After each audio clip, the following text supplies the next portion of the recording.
யார பாத்துடா நீ தாழ்ந்தவன் சொல்ற? நீ முதல்ல கீழே விழுந்துருவ. உங்க மூலாளி இந்த மூணுல ஒருத்தன் தான், அங்க இருந்தா வர்றது. ஆக தாழ்ந்த குலம்னு சொல்லுகிற குலம்தான் உண்மையிலேயே மிக உயர்ந்த குலம் இந்த உலகத்தில். ஏன்னா அவன் தான் ஆதி குலமாக, அவன் தான் ஆட்சிக்கு வந்தான். இடைநிலத்தில் இருந்தபோது கோ என்ற சொல் அரசு, நம்ம சொல்றோம் ஆரம்ப பொருள் பசு, அதற்கு தலைவன் கோவலன்,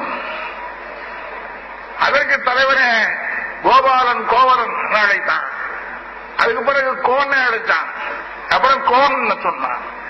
கோன் கோனார் எல்லாம் அங்க வந்து இடைநிலத்தில் வாழ்ந்த பொழுது அவன் பல்லர்களாக ஆகி குடியானவர்களாக மாறி அரச குலமாக ஆன பிறகு அதே கோவை அமைத்திருக்கான்.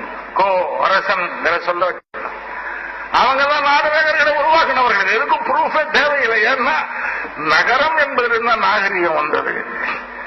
செட்டிலானவன் தான் நகரங்களை கட்ட முடியும். குடியானவன் அவனுக்கு பேர் என்ன? குடியானவன் அப்படின்னா என்ன அர்த்தம்? இதுக்கு முன்னாடி இருந்த குறவர்களும் முன்னாடி இருந்த இடையர்களும் நாடோடிகள் அலைஞ்சிட்டே இருந்தான். செட்டில் ஆக முடியல, ஆக முடியாது. இவன் செட்டில் ஆனவன். நதிக்கரைகளை பார்த்து அவர்கள் குடியாக மாறினார்கள். அந்த குழிகளுக்குள்ளே இருந்துதான் அரசன் வர முடியும். வேற எங்கிருந்து அரசன் கிடையாது. ஆகவே அரச குலத்தை நாங்கள் சேர்ந்தவர்கள் என்று நீங்கள் தனியாக ஆதாரங்களை காட்ட வேண்டிய அவசியம் இல்லை. நீங்கள் தான் முதல்ல அரசனானவர்கள். இதுல என்ன கணக்கு?